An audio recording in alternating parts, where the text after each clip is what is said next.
se facessimo invece 1, 2, 3 invece di 3, 2, 1.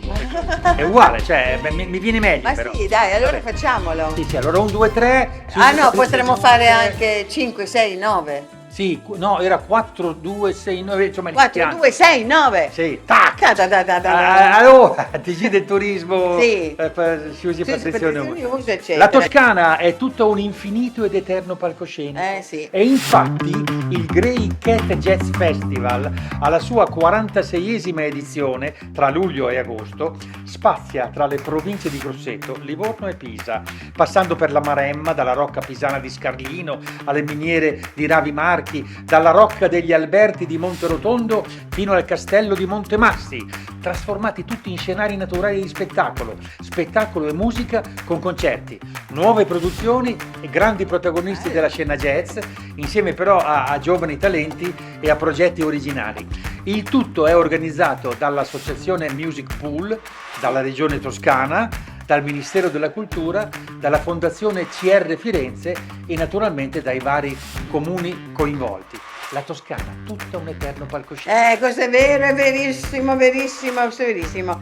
Circonauta Festival, da oggi al 12 luglio 2026 naturalmente, 10 giorni di circo contemporaneo. Ce lo siamo scordati un po' il circo, invece c'è ed è vivo, tra i vicoli del barocco salentino, nel centro storico di Nardò, che ospita la 12ª edizione di Circonauta, il festival internazionale del circo contemporaneo. Le piazze e i vicoli della città barocca diventano un grande palcoscenico a cielo aperto tra spettacoli e clownerie e acrobazie, musiche, performance internazionali. Il tema di quest'anno è la terra, inteso soprattutto come legame con il Salento, e infatti oltre agli spettacoli il festival riproporrà mostre, incontri, concerti, artigianato locale e percorsi dedicati all'enogastronomia salentina, che è la Savassandier. Toscana, il palcoscenico naturale, infinito. Ecco, per dimostrarvelo, vi racconto che nel cuore del Parco delle Colline Metallifere a Gavorrano, lo conosco!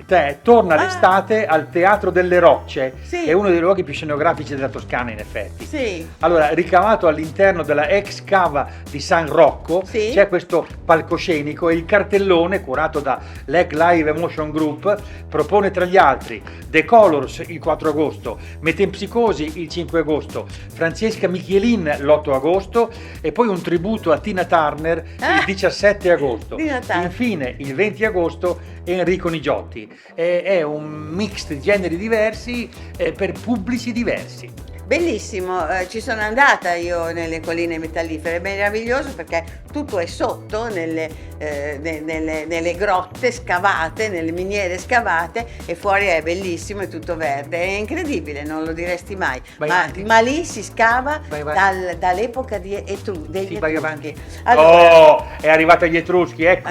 Capito? Vai avanti. Allora, questo è difficile da dire.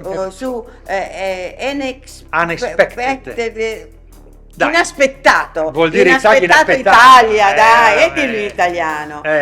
Una startup che vorrebbe dire Italia inaspettata, arriva una notizia, invece prima o poi ce l'aspettavamo. La pubblicità di luoghi scomodi e difficilmente raggiungibili per difendersi dall'overtourism, luoghi che scelgono di togliere anziché aggiungere, niente wifi, niente auto, niente comfort superflui in cambio di silenzio, tempo, connessione autentica col territorio, come spiega la fondatrice Elisabetta Faggiana, che è italiana, quindi va bene in inglese, però vabbè. Il vero lusso oggi è avere il coraggio di eliminare il superfluo e riscoprire la presenza. Bello, bellissimo. Qualche esempio? Per esempio in Piemonte il parco di Grep con case sugli alberi senza wifi, con pasti serviti in cestini e picnic. E poi in Liguria la sosta a Ottone Terzo, un borgo raggiungibile solo a piedi sopra Levanto. E poi in Veneto una ex scuola guest house sull'altipiano di Asiago. Insomma, a proposito dell'altipiano di Asiago, allora io dico, certo,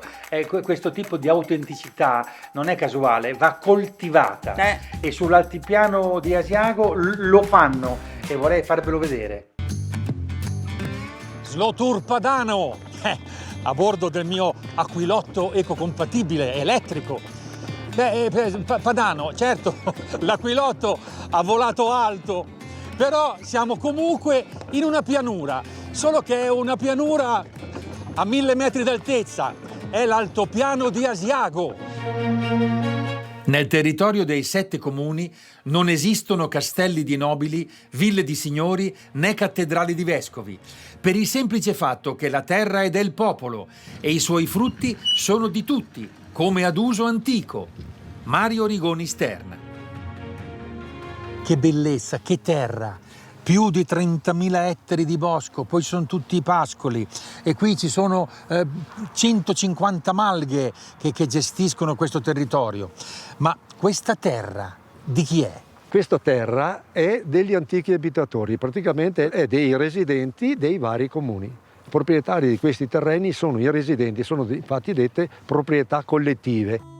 In base agli usi civici, i residenti si dividono le risorse del pascolo, del legnatico e dei frutti del bosco. Ricapitolando, è una proprietà collettiva gestita dai comuni poi, Ecco, no? è gestita, diciamo, su delega non scritta, ma comunque di consuetudine dai comuni. Tutto discende dal diritto germanico, portato qui dai Cimbri 1000 anni fa. Sì, anche di più, probabilmente proprio il fatto della cultura cimbra, tedesca, eccetera, di non riconoscere la proprietà privata, di dare alla proprietà una valenza collettiva, un interesse collettivo, sicuramente è alla base di questa situazione, insomma. La cosa importante è che nessuno qui ha il diritto di costruire un condominio. E questa è una grande fortuna. Quindi diciamo che queste regole qua, da un punto di vista ecologico, hanno salvato il territorio. Certo, hanno salvato il territorio insieme alle malghe, perché ricordiamoci che l'ambiente, il territorio, non è un qualcosa da lasciare lì abbandonata, l'ambiente non è un qualcosa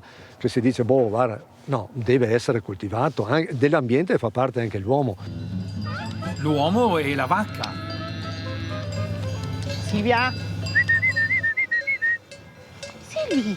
Stiamo andando a recuperare Silvia, la vacca preferita di Sara. Allora, questa è una bruna alpina. Sì. Quanti anni ha? Lei ha quasi 10 anni. Oh!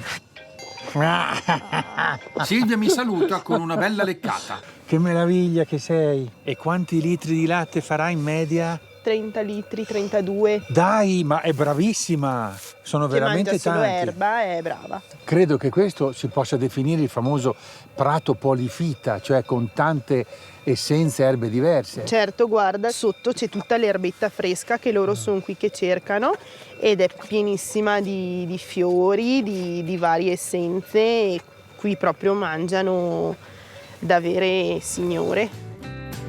Ecco, hai visto, questo concretamente è un modo per preservare l'ambiente e anche la tradizione. È la nuova scommessa. Oh, tutti i nostri filmati li trovate naturalmente su Per Caso TV, non ve lo diciamo neanche più, dovreste ormai averlo È un imparato. filmato che parla proprio di questo, via dalla pazza folla, via dalla folla, è appunto su Per Caso TV, lo potete vedere, l'ho fatto io. Andy Warhol a Ferrara, nel Palazzo dei Diamanti di Ferrara fino al 19 luglio, Andy Warhol con Lady as Gentlemen, che uno dice donne, no! Una mostra dedicata ai ritratti delle drag queen afro e latinoamericane della New York degli anni 70. La mostra racconta la scena culturale newyorkese con oltre 150 opere tra dipinti, serigrafie, disegni, polaroid, molte delle quali mai esposte, attenzione, prima in Italia, e dimostra come Andy Warhol abbia saputo cogliere e fare una riflessione sull'immagine e sull'identità. E veramente questa è la sua caratteristica e questa è la caratteristica di questa mostra. Ecco, Ferrara poi ci aveva già pensato anni fa a fare una prima mostra e adesso è una seconda bellissima. Poi tenetevi aggiornati sulle imprese Sì. di Adriatica, che adesso è con Vitone, un Luca artista Vitone, importante, nostro amico. sta navigando, Sì. andate su Bellisti per Sulle caso. tracce di Napoleone. Molto interessante. La rotta è verso l'isola di Sant'Elena. Sant'Elena. Vabbè, Va bene. E ci racconta. Va bene. Poi andate su Italia Slow Tour.